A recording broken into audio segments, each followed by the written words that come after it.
दुनिया भर की इंटेलिजेंस एजेंसियों की तारीख में इतने बड़े रैंक का ऑफिसर कभी नहीं पकड़ा गया जितना पाकिस्तानी आईएसआई ने कुलभूषण यादव की सूरत में पकड़ा। ये इंटेलिजेंस की तारीख का एक मुश्किल तरीन ऑपरेशन था। पाकिस्तान में तखरीबकारी करने वाले भारतीय इंटेलिजेंस रॉ के सेक्शन हेड को ट्रैप करके पाकिस्तान बुलाया गया और फिर वो हुआ जो आईएसआई की तारीख में इससे पहले कभी नहीं हुआ। ये ऑपरेशन दुनिया भर की इंटेलिजेंस एकेडमियों के सिलेबस में शामिल किया जाएगा। पाकिस्तान और भारत के इंटेलिजेंस एजेंसियों की तारीख, ऑपरेशंस और दोनों मुल्कों की बड़ी एजेंसियों यानी आईएसआई और रॉ की एक दूसरे को नीचा दिखाने की कोशिशों पर नजर डाली जाए तो बहुत से वाकयात ऐसे मिलते हैं जब आईएसआई और रॉ एक दूसरे के मद्दे मुकाबल आई। कभी एक तो कभी दूसरी एजेंसी चित हो गई। ऐसे लातादाद छोटे बड़े वाकयात हैं जब आईएसआई और रॉ के एजेंट, हैंडलर्स और डबल एजेंट पकड़े गए, लेकिन ये वाकयात आज तक इन इंटेलिजेंस एजेंसियों के सेफ हाउसेस से बाहर नहीं निकल सके।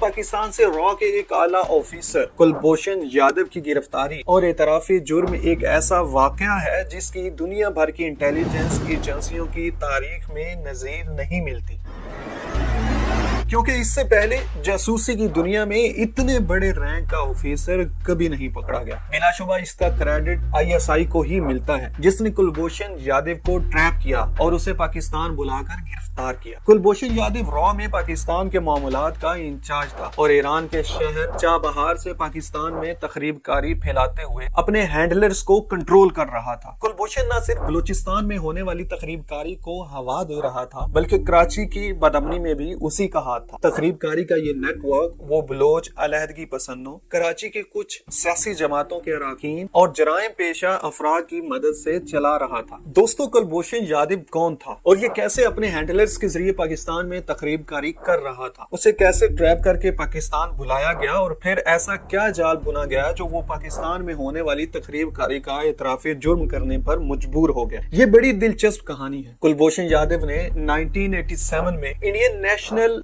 डिफेंस एकेडमी ज्वाइन की और ये 1991 में इंडियन नेवी का हिस्सा बन गया। तरक्की करता हुआ नेवी में कमांडर बन गया। ये ओहदा लेफ्टिनेंट कर्नल के बराबर होता है। 13 दिसंबर 2001 को इंडियन पार्लियामेंट पर हमला हुआ। इंडियन पार्लियामेंट पर आतंकी हमला से भारत पर अब तक का सबसे बड़ा टेररिस्ट अटैक माना जा रहा। कुलभूषण यादव ने इस हमले के बाद रॉ ज्वाइन करने का फैसला किया और ये आर्जी तौर पर नेवी से रॉ में चला गया। रॉ तीनों फौजी सर्विसेज के अफसरान को हायर करती है और इनसे अपने मतलब के काम लिए जाते हैं। जिन दिनों कुलभूषण रॉ में शामिल हुआ तो अजीत डोवल उस जमाने में इंडियन इंटेलिजेंस ब्यूरो का डायरेक्टर था। अजीत डोवल बलूचिस्तान और कराची पर काम कर रहा था। अजीत डोवल ने कुलभूषण यादव को बलूचिस्तान विंग में भिजवा दिया। यहाँ कुलभूषण ने 2 साल ट्रेनिंग ली, फारसी और बलोची जबानें सीखी। हुसैन मुबारक पटेल के जाली नाम से पूना से पासपोर्ट बनवाया और ये ईरान की साहिली शहर चाबहार आ गया। कुलभूषण ने चाबहार में कार्गो कंपनी खोली। ये कंपनी खोलने का मकसद बड़ा वाज़ेह था। चाबहार को भारत और ईरान गवादर के मुकाबले की बंदरगाह बनाना चाहते हैं। चाबहार गवादर से मुत्तसिल साहिली शहर है। रॉ यहाँ बैठकर गवादर और इक्तिसादी राहदारी को आसानी से निशाना बनाना चाहती है, इसीलिए यहाँ भारत ने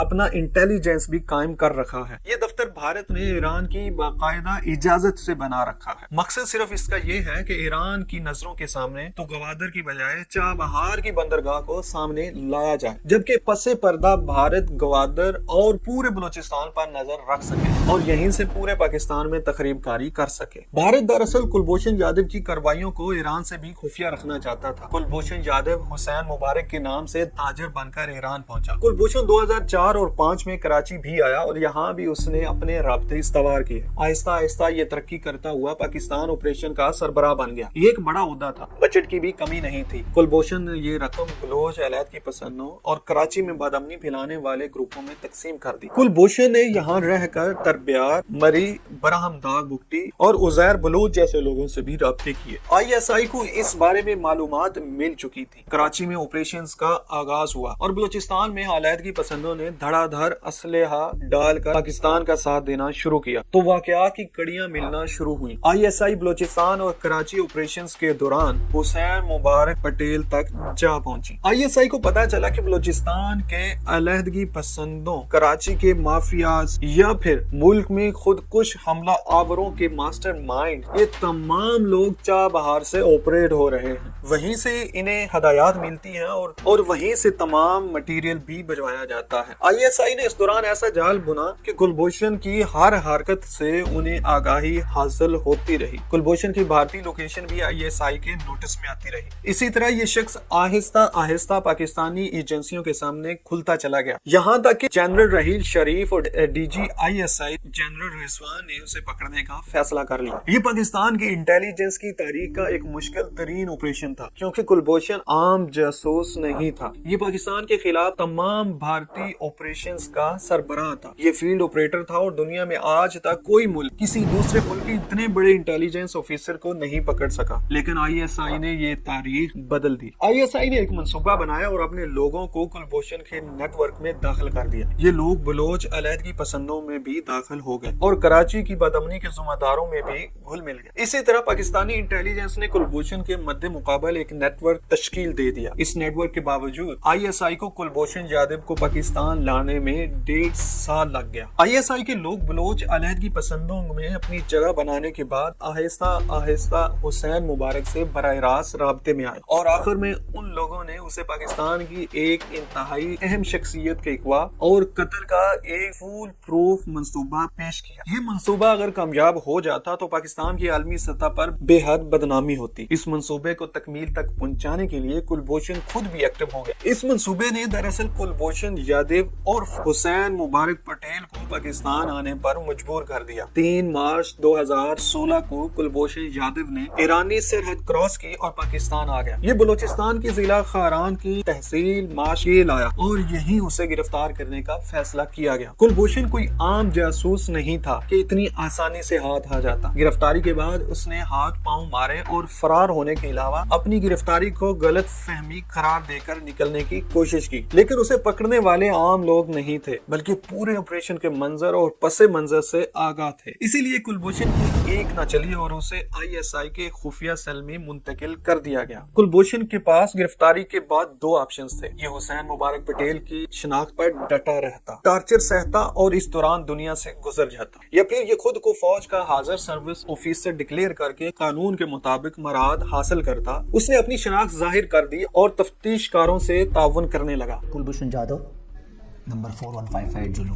یوں پاکستان نے اسے جنگی مجرم کا سٹیٹس اور حاضر سروس آفیسرز کی تمام مراد دے دی. کلبھوشن یادو کے سامنے جب چھپانے کو کچھ نہ رہا تو اس نے اپنے سارے رابطے پاکستان کے حوالے کر دیے. کلبھوشن کی اطلاعات پر ملک کے مختلف حصوں سے 400 لوگ گرفتار ہوئے. اسلحے کی بھاری کھیپ بھی برآمد ہوئی اور سیاسی جماعتوں میں چھپے ملک دشمن عناصر بھی سامنے آ گئے. کلبھوشن را کے 13 اہم لوگوں سے بھی رابطے میں تھا اور ان سے براہ راست احکامات لیتا تھا. یہ لوگ بھی سامنے آ گئے. تفتیش کے دوران اور ان کی گفتگو بھی ریکارڈ کی گئی. پاکستانی مجرموں نے بھی کلبھوشن سے رابطوں، فنڈ اور اسلحہ اور مختلف آپریشنز کا اعتراف کیا. آئی ایس پی آر کے ڈائریکٹر جنرل نے پریس کانفرنس کے دوران بھارتی خفیہ ایجنسی را کے گرفتار ایجنٹ اعترافی بیان کی ویڈیو چلائی جس میں کلبھوشن یادو اپنے گناہوں کا اعتراف کرتا نظر آیا. I am from the cadre of engineering department in the Indian Navy and my cover name was Hussain Mubarak Patel, which I had taken for doing some intelligence gathering for the Indian agencies. I live in the city of Mumbai in India and established a small business in Chhabar in Iran. As I was able to achieve undetected existence and visits to Karachi in 2003 and 2004 for RAW, I was picked up by RAW in 2013 end. یہ اعتراف بھارت کے منہ پر بہت بڑا تماچا تھا اور اس اعتراف نے بھارت کو کہیں منہ دکھانے کے قابل نہ چھوڑا. فوجی کارروائی کے دوران کلبھوشن پر لگائے گئے تمام الزامات درست پائے گئے جس پر اسے سزائے موت سنا دی گئی. کلبھوشن کی گرفتاری سے را کو جو ہزیمت اٹھانا پڑی وہ بھارت کے لیے ناقابل برداشت تھی. پہلے تو بھارت نے روایتی طریقے اپناتے ہوئے انکار کیا لیکن ثبوت اتنے تھے کہ بھارتی سماداران کے لیے دفاعی انداز اختیار کرنا بھی مشکل ہو گیا. چنانچہ بھارت نے کلبھوشن کو اپنا جاسوس تسلیم کر لیا اور اس کی رہائی کے لیے لابنگ شروع کر دی. عالمی عدالت انصاف میں اس مقدمے کو لے جانے کا مقصد بھی پاکستان پر دباؤ ڈال کر کلبھوشن کو رہا کروانا ہے.